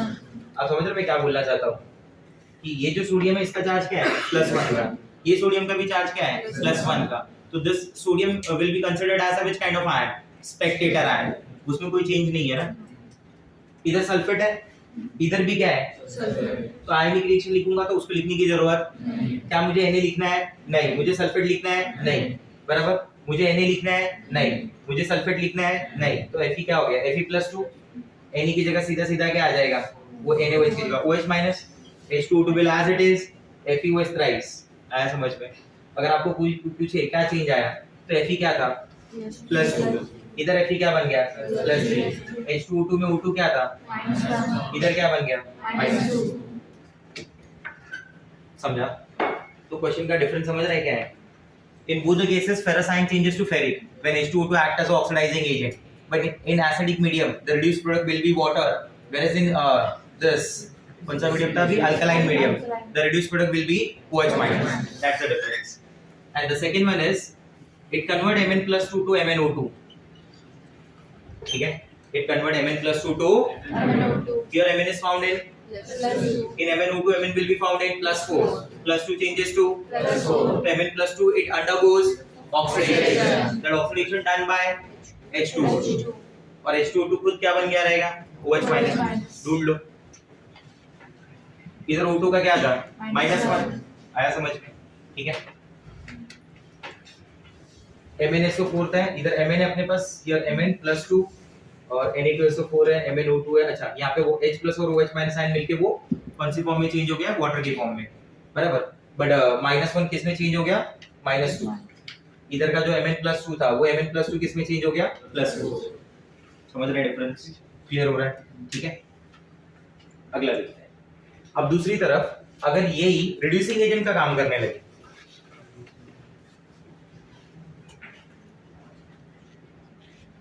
तो रिड्यूसिंग एजेंट में देख लो क्या हो जाएगा। मैं बोलता हूं कि it act as a reducing agent in both medium. It act as reducing agent in both medium. If it act as reducing agent in both medium, तो वहां पे oxidation number of oxygen changes from, बोलिए क्या होगा, come on everyone. बाकी लोग क्या खाली बैठने के लिए आए हैं क्या, फालतू बातों के लिए मुंह खुल। It changes from -1 to 0. Check. -1 से 0 होता ना। When it acts as which kind of agent? Difference देखना है मुझे एसिडिक मीडियम में, बट अब कोई डिफरेंस नहीं मिलेगा। In both the cases it changes to O2। ये रहा आपके पास H2O2, ये क्या बन गया, O2। ये पता होना चाहिए भाई क्या बन रहा है, वरना आप सोचो कि लिखना क्या है वही नहीं मालूम है, सामने प्रोडक्ट क्या है, तो बैलेंस कैसे करोगे? इक्वेशन तो होनी चाहिए ना तुम्हारी। H2O2 क्या बन गया, O2। मीडियम क्या है, acid. Oxygen is already balance atom, other atom तो कोई है ही नहीं। अब टू बैलेंस हाइड्रोजन एटम क्या करना पड़ेगा, add H+ ion to the side containing less number of hydrogen atom। अरे उस तरफ ही ऐड करेंगे ना यार, तो H2O2 क्या बन जाएगा, come on, 2H+। Do you agree with me? H balance, O balance। Now time for charges। 0 0 +1 into +2, तो मैं डायरेक्ट बोलता हूँ 2 इलेक्ट्रॉन ऐड कर दो, काम खत्म हो गया। अब बेसिक मीडियम पे आ जाओ। ये कौन सा मीडियम है, बेसिक मीडियम। बेसिक मीडियम में क्या होगा देखो, वापस वही लिखना पड़ेगा, H2O2 becomes O2 plus 2H plus 2 electron. Same reaction है ना, मीडियम चेंज हुआ तो क्या करते हैं, एज इट इज लिखो, खाली आखिरी में एक नया स्टेप लाओ, add minus add equal to the number of on both the sides, और बोथ द साइड्स। ये 2H+ लिख रहे हैं तो 2H- दोनों तरफ नहीं ऐड कर दूं? अरे हाँ ना बोलो भाई। 2H+ 2H- क्या बन गया, 2H2O बन गया। क्या बोलते हो, सही है? और इस तरफ क्या आ जाएगा, 2OH-। चेक कर लो, बैलेंस हो जाएगा। हाँ या ना, समझा? इस तरफ दोनों इलेक्ट्रॉन है, बराबर। दोनों मीडियम में फैक्टर क्या माना जाएगा, बैलेंसिंग फैक्टर 2। दोनों मीडियम में फैक्टर क्या माना जाएगा, 2, बराबर। तो किसी भी मीडियम में वो किसी भी टाइप के एजेंट का काम कर रहा हो, बैलेंसिंग फैक्टर विल बी 2। समझा? एसिडिक में जैसे आपने यहाँ पे देखा, आया ना। ये और वो रिएक्शन में एक बात का डिफरेंस समझ लेना, ये नॉन रेडॉक्स रिएक्शन है। जब एसिड बेस ऐसा बात करते हैं ना, तो मैंने आपको क्लियर बताया था, ये नॉन रेडॉक्स होता है। रेडॉक्स कब होता है, वो वाली फॉर्म, उस फॉर्म में वो रेडॉक्स है। बराबर। इस फॉर्म में रिएक्शन क्या है? Non redox. ये रिएक्शन नॉन रेडॉक्स है। You tell me what is the oxidation number of oxygen in H2O2? -1. Here also it is -1. Is there any change? No. तो ऑक्सीडेशन रेडॉक्स कैसा होगा? रेडॉक्स के लिए तो ऑक्सीडेशन नंबर चेंज होना चाहिए ना। एसिड बेस की रिएक्शन कभी भी रेडॉक्स नहीं होती है। It's a simple neutralization reaction. वो रिएक्शन रेडॉक्स होते हैं। आया समझ में बात? ठीक है, देखो ऊपर करना बस। reducing character in presence of strong oxidizing agent hydrogen peroxide behave as मतलब अगर मैं KMnO4 और H2O2 ले लूं तो KMnO4 will act as dash and H2O2 will act as dash. Come on. KMnO4 will act as and H2O2 will act as. This is the strength of oxidizing agent ना guys. आप समझे? तो एक reaction तो इधर ही solve हो गया कि अगर KMnO4 और H2O2 लिया एसिडिक मीडियम में, कौन सा मीडियम में? एसिडिक, बराबर। तो KMnO4 in acidic medium changes to Mn+2. Yes, very nice. KMnO4 in acidic medium it changes to Mn+2. अरे लिख के दिया ना तुमको, MnO4 माइनस बैंड। बेसिक में फैक्टर कितने का था? 1, एसिडिक में 5, न्यूट्रल में 3। तो एसिडिक में 5, Mn+7 है ना, तो your that Mn will change to +2. 7 से क्या बना? 2, चेंज 5 का आया ना?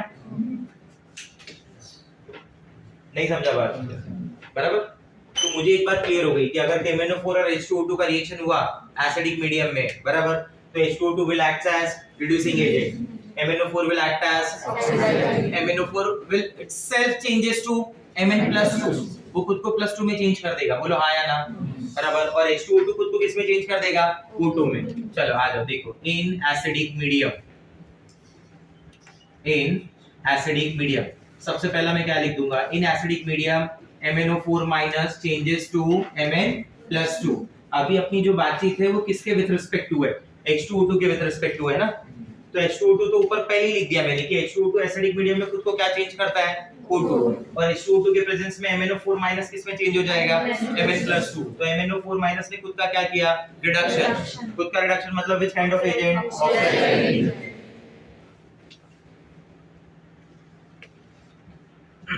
और पढ़ो, ये सब तो वही पॉइंट है जो मैंने वहां पे बताया। ये देखो KMnO4 था, मीडियम क्या है मेरे पास? एसिडिक, बराबर। K2SO4 MnSO4 water nascent oxygen. वो नेसेंट ऑक्सीजन किससे कंबाइन हुआ? H2O2 से। वाटर प्लस ऑक्सीजन, समझा? तो फाइनल रिएक्शन में जब आप देखोगे तो क्या हो रहा है? ये फाइनल रिएक्शन है। दोनों फॉर्म दिया है मैंने वहां पे आपके पढ़ने के लिए, मॉलिक्यूलर भी है और आयोनिक भी है, तुम्हारी मर्जी जिससे करना है।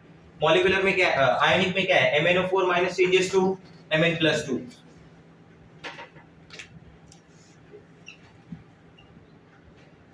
that MnO4 minus changes to Mn+2, ठीक है। और H2O2 तो आपका किस में चेंज हो गया है? H2O2 आपका चेंज हो जाएगा O2 में। बाद में आपने ये बैलेंस फॉर्म लिख दिया। बैलेंस फॉर्म में देख लो, MnO4 माइनस में Mn+7, here it is. H2O2 जो है उसमें O2 इज -1 और O2 में ऑक्सीजन 0।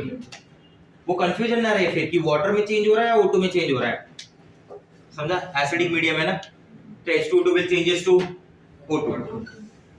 क्लियर है बात? अगर मान लो आपने फेरिक ले लिया है, क्या ले लिया है? फेरिक। तो ferric will change to ferrous. Ferric आगे तो बढ़ नहीं सकता। अभी तक क्या होता था? फेरस का फेरिक बन रहा था when H2O2 act as a oxidizing agent। अब फेरिक का क्या बनेगा? Ferrous when H2O2 act as a reducing agent। Apart from that it also convert chlorine and bromine into HCl and HBr, ठीक है। तो मैं वो भी लिख देता हूं यहाँ पे कि क्लोरीन हो गया, ब्रोमीन हो गया, उसको ये HCl HBr में कन्वर्ट करता है। Chlorine changes to HCl and bromine changes to HBr acidic medium में। अगर थोड़ा सोचो और दिमाग लगाओ, बेसिक मीडियम में आप बात करने लगे, इन बेसिक मीडियम, तो यही क्लोरीन और ब्रोमीन किस में चेंज हो जाएंगे? Cl माइनस और Br माइनस। बोलो सर डिफरेंस क्या है? मैं समझाता हूं, थोड़ा आप समझ जाएंगे। अभी मीडियम क्या है तुम्हारा? और ये जो फॉर्म हो रहा है ये क्या है? प्रोडक्ट तो वही बना ना, उधर भी मान लो बना HCl और HBr, बट उधर का मीडियम क्या है? बेस है ना। HCl क्या है? इमीडिएट रिएक्ट होगा, उसका H+ ले लेगा ना, और सॉल्ट की फॉर्म में कन्वर्ट करेगा। किस फॉर्म में? हाँ, तो यहाँ पे HCl है HBr और यहाँ पे क्या है? Cl minus Br है। That's the difference. नहीं समझा डिफरेंस क्या है? यहाँ पे एसिड की फॉर्म में लिखा ना तुमने, अगर दो ऑप्शन दिया है बराबर, एक में लिखा है HCl और एक में लिखा है Cl माइनस, मीडियम दिया है बेसिक, तो करेक्ट आंसर क्या हुआ? Cl minus. क्यों? क्योंकि आपका जो HCl प्रोडक्ट बना होगा वो बेसिक मीडियम में इमीडिएट रिएक्ट होके अपने H प्लस आयन रिलीज करेगा और तुरंत बन जाएगा Cl माइनस। अगर NaOH होगा तो NaCl हुआ, KOH हुआ तो KCl हुआ, BaOH ट्वाइस हुआ तो BaCl2 हुआ। मुझे मेटल आयन से कोई मतलब नहीं है क्योंकि उसमें तो कोई चेंज नहीं आता। One group element always carry oxidation number +1, तो वो स्पेक्टेटर आयन है, मुझे उससे कोई मतलब नहीं है। ये रिएक्शन देखो, ये तो वो वाला है जिसमें HCl HBr बनता है। ऊपर करना थोड़ा और ऊपर, ये देखिए chlorine plus H2O2OH minus give Cl minus. समझा? यहाँ पे क्या था? KOH था ना, ओरिजिनली क्या बना था? HCl। HCl किससे रिएक्ट हुआ रहेगा? KOH। एसिड बेस रिएक्शन हो गई वहां पे और इमीडिएट वो क्या बन गया? आया बात समझ में? I2 का क्या बन गया? I minus. समझा? तो इसलिए वहां पे लिखा है it reduces halogens to halide ions in basic. आया समझ में बात? ठीक है। अगर आप बेसिक मीडियम में KMnO4 लेते हैं बराबर, तो in basic medium that MnO4 minus changes to MnO2। याद आएगा ये कैसे? MnO4 माइनस की तीन फॉर्म है, याद है? तीन फॉर्म कौन सी? एसिडिक, बेसिक और न्यूट्रल बराबर। एसिडिक फॉर्म में MnO4 minus changes to MnO2, slightly alkaline और न्यूट्रल फॉर्म में MnO4 minus changes to MnO2। MnO4 minus changes to भाई ये पढ़ाया हुआ है, याद होना चाहिए। क्या चाहते हो 10-12 बार लिखने को दूं क्या? तीन मीडियम में बताया ना MnO4 बैन वाला बराबर, बेसिक, एसिडिक और न्यूट्रल का ही दूसरा नाम वहां पे स्लाइटली अल्कलाइन। तो ये सब मीडियम स्लाइटली अल्कलाइन है, तो जिसमें MnO4 माइनस खुद को किस में चेंज करता है? MnO2 में। तो डिफरेंस ध्यान देंगे जरा। स्टूडेंट कहां फंस जाएगा? स्टूडेंट इसमें फंसेगा कि अगर मीडियम एसिडिक था तो MnO4 माइनस चेंजेस टू, अगर मीडियम बेसिक हुआ तो MnO4 माइनस चेंजेस टू, हाँ। अगर मीडियम एसिडिक था तो क्लोरीन का HCl बना, ब्रोमीन का HBr बना, बट बेसिक था तो क्लोरीन का क्या बना? हाँ। ये दोनों को रिलेट करने के लिए क्या है अपने पास? बैन। अगर याद हो तो 153 बेसिक में क्या चेंज है? आइदर यू से न्यूट्रल और यू से which kind of medium? Slightly alkaline. आप समझ रहे मेरी बात को? क्लियर हो रहा है मेरा पॉइंट? तो this is the second property where it acts as a reducing agent as well as oxidising agent.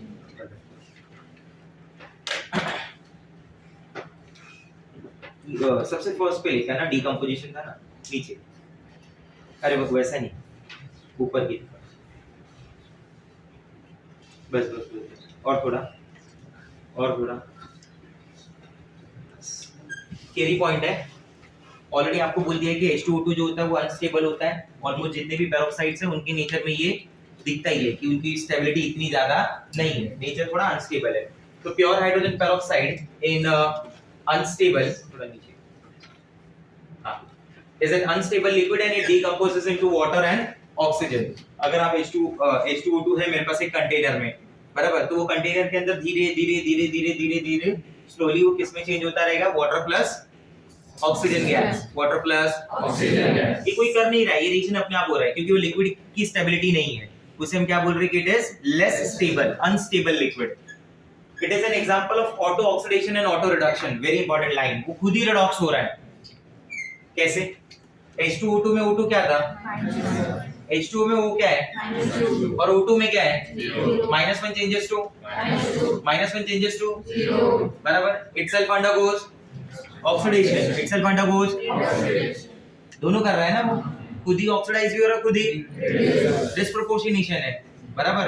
Auto word क्यों दिया? क्योंकि कोई कर नहीं रहा है। H2O2 आप रख दो बराबर, एक 5 दिन, 10 दिन, 20 दिन, 25 दिन, 1 साल, 2 साल, 5 साल, जैसा जैसा टाइम आगे बढ़ता जाएगा H2O2 का डिकम्पोजिशन होता रहेगा।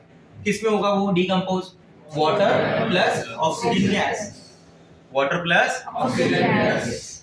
तो it is an example of auto oxidation and auto reduction. Very important line. The decomposition is further accelerated दोनों वर्ड में डिफरेंस होता है। ये ऑलरेडी स्टार्ट है, ये प्रोसेस हो रहा है, फर्दर क्या कर रहे हैं, एक्सेलरेट। वो याद है H2SO4 के एग्जांपल में मैंने बोला था कि ये डीकंपोज होता है। अगर सल्फ्यूरिक एसिड है, उसके ट्रेसेस वहां मिल रहे हैं एसिड के, तो उस रिएक्शन की स्पीड को बढ़ा देते वो लोग। तो the decomposition is further accelerated by the presence of certain metal ions. Example है, ये लर्न करने वाला पॉइंट है कि मेटल पाउडर, मेटल आयन की अगर प्रेजेंस होगी तो उसके जो डीकंपोजिशन की रेट है वो बढ़ जाएगी, एक्सेलरेट हो जाएगी। Even charcoal, rough surfaces and light also catalyse it's decomposition. बराबर कि अगर लाइट का डायरेक्ट कांटेक्ट है, जिस कंटेनर में रखा है उसका सरफेस रफ है, तो ऐसे सब सिचुएशन में भी क्या होता है, H2O2 का डीकंपोजिशन बढ़ता है।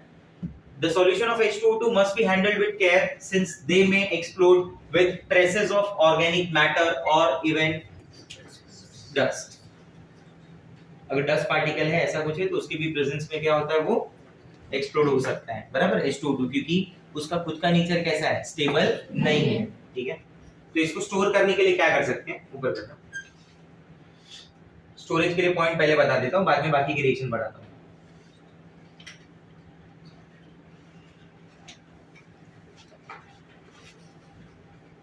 और ये वाला पॉइंट है, storage of hydrogen peroxide. The following precautions are taken while storing hydrogen peroxide solution. Hydrogen peroxide cannot be stored in glass bottles since the rough surfaces of glass, और glass जो बनता है ना उसके अंदर अल्कली मेटल ऑक्साइड्स भी होते हैं। बराबर, तो ये सब की वजह से ग्लास के अंदर डायरेक्टली नहीं रख सकते, डायरेक्ट लाइट का एक्सपोजर नहीं होना चाहिए। An exposure to light catalyzes its decomposition. Therefore, H2O2 is usually stored in colored paraffin wax coated plastic bottles or Teflon bottles. Teflon is a kind of polymer. Teflon जो होता है एक polymer होता है। बराबर, जो नॉन स्टिक कुकवेयर है ना अपने पास, जितने भी नॉन स्टिक कुकवेयर, उन नॉन स्टिक कुकवेयर के ऊपर टेफ्लॉन की ही कोटिंग होती है, which can resist a temperature of around 250 to 300 degree Celsius. 250 से 300 डिग्री सेल्सियस तक के टेम्परेचर को वो रेजिस्ट कर सकता है टेफ्लॉन। बराबर, तो जो नॉन स्टिक कुकवेयर बनते हैं वो नॉन स्टिक कुकवेयर टेफ्लॉन के बनते हैं। तो ऐसी टेफ्लॉन की बनाएगी बॉटल में होना चाहिए। Teflon is a fully fluorinated polymer. Polymer word समझते हैं आपको, जिसके एक मतलब वो कई सारे पार्ट में एक साथ होता है, ऐसा आप समझ लीजिए अभी के लिए। तो पॉलीमर जो है वो टेफ्लॉन का यूज करते हैं। ठीक है, फुल्ली फ्लोरिनेटेड पॉलीमर बुलाते हैं। टेफ्लॉन का दूसरा नाम क्या होता है, फुल्ली फ्लोरिनेटेड पॉलीमर। उसमें कार्बन छोड़ के सिर्फ फ्लोरीन ही होता है, बाकी कोई कंपाउंड नहीं रहता। To further check the decomposition of H2O2, some stabilizer or negative catalyst, अभी जो मैंने थोड़ी देर पहले बताया, बराबर, मेटल आयन की प्रेजेंस, Fe+2 आयन की प्रेजेंस, some metal powders और MnO2, मैंने उनके लिए वर्ड यूज किया कि they are accelerating the reaction ना, वो स्पीड को बढ़ा रहे, decomposition को बढ़ा रहे। But there are some negative catalysts also, there are some inhibitor also, there are some stabilizer also जो इस decomposition को prevent भी करते हैं। ठीक है, वो क्या क्या है मेरे पास, यूरिया हो गया, ग्लिसरीन हो गया, फॉस्फोरिक एसिड हो गया, एटसेट्रा, ये सब आप यूज कर सकते हैं एज अ स्टेबलाइजर। तो क्वेश्चन में पूछेगा कि स्टेबलाइजर कौन कौन है, बराबर, कौन कौन वहां पे पॉजिटिव कैटलिस्ट है, तो ये लर्न करने वाला पॉइंट है जो आपको याद होना चाहिए। This are the test for H2O2। ठीक है, इसके बारे में भी डिस्कस करेंगे। नेक्स्ट बंद करो, स्लीप मोड पे डाल देंगे। ऑक्सीडाइजिंग हो गया, डीकंपोजिशन आप समझ गए। ठीक है, एडिशन रिएक्शन काफी सिंपल है, उसके पहले ब्लीचिंग एक्शन बता देता हूं। देख, ब्लीचिंग एक्शन में क्या है, H2O2 जो है ना, water plus nascent oxygen release कर रहा है। बराबर, ऐसे सिचुएशन में मैं क्या बोलूंगा, H2O2 act as a which kind of agent, oxidizing agent. बराबर, तो अगर आपसे कोई पूछे कि ब्लीचिंग एक्शन का नेचर क्या है, तो ऑक्सीडाइजिंग नेचर है। मेरी बातों को सुने ध्यान से, हर एक स्टेटमेंट, हर एक 2 पॉइंट 3 पॉइंट जो है ना वो एक क्वेश्चन की फॉर्म है। आपको अगर याद हो तो मैंने आपको क्लोरीन का ब्लीचिंग एक्शन पढ़ाया है, मैंने आपको सल्फर डाइऑक्साइड का ब्लीचिंग एक्शन पढ़ाया है, तो बोला है उसमें। तो H2O2 कैसे टाइप का नेचर हो जाएगा, बोलो। H2O2 will act as a which kind of agent, oxidizing agent. तो कोई अगर पूछे कि ब्लीचिंग एक्शन किस टाइप की प्रॉपर्टी है, तो it is an example of oxidizing property where H2O2 acts as a oxidizing agent. Why oxidizing agent? क्योंकि खुद का रिडक्शन कर रहा है ना, अपने ऑक्सीजन को रिलीज कर रहा है। जो भी कलर्ड मैटर होगा ना, जो भी coloured matter, that colored matter react with the nascent oxygen, बराबर, और ये बन जाएगा कलरलेस। क्या बन जाएगा? कलरलेस। तो this is the bleaching action of H2O2 बराबर। Such kind of agent are called bleaching agent बराबर। Ozone acts as a bleaching agent, same property, O3 है become O2 by loss of oxygen, that oxygen will combine with colored matter बराबर। Simple सा point याद रखिए, further जो भी आगे की टास्क है is perform by the nascent oxygen, और उसको किस में कन्वर्ट करता है? कलरलेस। आया समझ में बात? ठीक है। एडिशन रिएक्शन काफी सिंपल है। जैसे मान low carbon carbon double bond है ना इथिलीन, और आपके पास H2O2 का सॉल्यूशन है, तब सीधा सीधा याद रखिए कि ये H2O2 दो OH हो गए।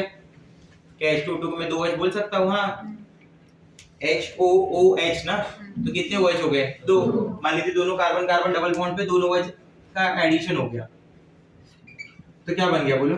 CH2OH CH2OH। Such compounds are called as glycol. This is ethylene glycol. क्या नाम इसका? What's the IUPAC name? Ethene 1,2 diol. Test for H2O2। अगर H2O2 कंफर्म करना होगा तो क्या टेस्ट है? तो उसमें सबसे बेस्ट है एसिडिफाइड KMnO4। अगर आपको याद हो ना, तो एसिडिफाइड KMnO4 अगर एसिडिक मीडियम में है तो जब ये KMnO4 चेंज होता है बराबर, तो उस केस में एसिडिफाइड KMnO4 में ये एसिडिफाइड KMnO4 को डीकलराइज कर देता है। It decolourises acidified KMnO4। That acidified KMnO4 itself is pink in color, वो पिंक कलर का होता है। बट जैसे H2O2 के साथ रिएक्शन होता है, KMnO4 का जो Mn+7 है, that Mn+7 changes to Mn+2, तो इसलिए वो कलर चेंज हो जाता है, और ये जो पिंक कलर सॉल्यूशन है that changes to colorless। तो अगर आपने H2O2 आपने गैस पास किया, आपको थोड़ा कंफ्यूजन है, डाउट है कि दैट गैस इज H2O2 या फिर सम अदर गैस, आपने पास किया और उसने एसिडिफाइड KMnO4 सॉल्यूशन को, पिंक कलर सॉल्यूशन को कलरलेस कर दिया, तो ये चेंज तो आप उसे दिखता है ना भाई, कि नहीं दिखेगा? दिखेगा ना कि पिंक कलर क्या बन गया, मतलब that gas is H2O। Second, on reaction with K2Cr2O7, ऐसे लिख देता हूं, on reaction with acidified K2Cr2O7, अगर इसका मैं एसिडिफाइड K2Cr2O7 से रिएक्शन करूं, किससे? एसिडिफाइड K2Cr2O7 से, तो it result in formation of blue colour compound. ये ब्लू कलर कंपाउंड को आप अच्छे से पहचानते हैं, K2Cr2O7 plus H2SO4 plus H2O2 बराबर। It changes to CrO5, chromium peroxide, CrO5 blue colour compound, butterfly structure है अगर याद होगा तो, ठीक है। तो this are the test for H2O2। Last point, uses. Uses के बारे में अगर बात करेंगे ना, तो यूजेस को ऐसे लिख दे रहे हैं, ए डॉक्टर रोड पे AC एंड एंटीसेप्टिक बेचा करो, ठीक है। तो ये तो ऐसे वर्ड सेंटेंस कंप्लीट करने के लिए। जो हेयर डाई बनाते हैं ना बालों को कलर करने के लिए, हेयर डाई, उसके अंदर भी इसका यूज होता है। ब्लीच ही हुआ ना वो प्रोसेस भी एक हिसाब से बराबर। It act as a reducing agent, it act as a oxidizing agent, reducing agent and oxidizing agent. It is used as an anti-chlor, very important line, it is used as what? Anti-chlor, बराबर। क्लोर word से कौन सा element आता है? क्लोर, chlorine. अरे भाई इतना तो समझ में आ जाएगा, क्लोर से कौन सा वर्ड आ सकता है? क्लोरीन। क्लोर से कार्बन आता है क्या? नहीं, मैं बोला हो सकता है, तो बस C। हाँ, एंटी क्लोर मतलब क्या हो गया? Against chlorine. अगर मान लो कहीं किसी रिएक्शन में ना ज्यादा अमाउंट में अनरिएक्टेड क्लोरीन है, मतलब तुमने क्लोरीन गैस पास किया लेकिन क्लोरीन ज्यादा पास हो गया, ठीक है, तो ऐसे सिचुएशन में आप उसको क्लोरीन को रिएक्ट करा सकते हो, किससे? H2O2। ये अगेंस्ट क्लोरीन है, ये जाएगा तुरंत सारे क्लोरीन को जमा कर लेगा, जो भी अनरिएक्टेड फॉर्म है ना, जो एक्सेस फॉर्म चली गई है उसको, तो इसको बोलते हैं कि ये प्रॉपर्टी को नाम देते हैं एंटी क्लोर प्रॉपर्टी। कौन सी प्रॉपर्टी? एंटीसेप्टिक तो समझता होगा आपको शायद बराबर। इसका जो 30% एक्वस सॉल्यूशन होता है, 30% H2O2 का solution, it is popular by the name of perhydrol. It is popular by the name of perhydrol. तो पहली लाइन पढ़ाई थी H2O2 में, तो पहली लाइन ये बोली थी कि H2O2 It is known as hydrogen peroxide, also called as oxygenated water and also called as perhydrol. तो उसके ब्रैकेट में लिखा था 30% H2O2, क्या लिखा था? 30%। तो ये एंटीसेप्टिक है, 30% H2O2 परहाइड्रोल का काम करता है। बेचा यानी क्या हो गया? Bleaching agent. Bleaching agent. तो this are the some uses की पूरी लिस्ट दी हुई है, वहां पे सारे पॉइंट्स हैं, तो आप इसमें से उसको कनेक्ट कर सकते हैं। आया समझ में? ठीक है। The last part left is that dihydrogen as a fuel. Hydrogen can act as a fuel also. तो वो पार्ट आप रीड कर लेना। थियरी पार्ट ओवर है। यही नोट्स कल वापस लेके आना, क्वेश्चंस कराऊंगा।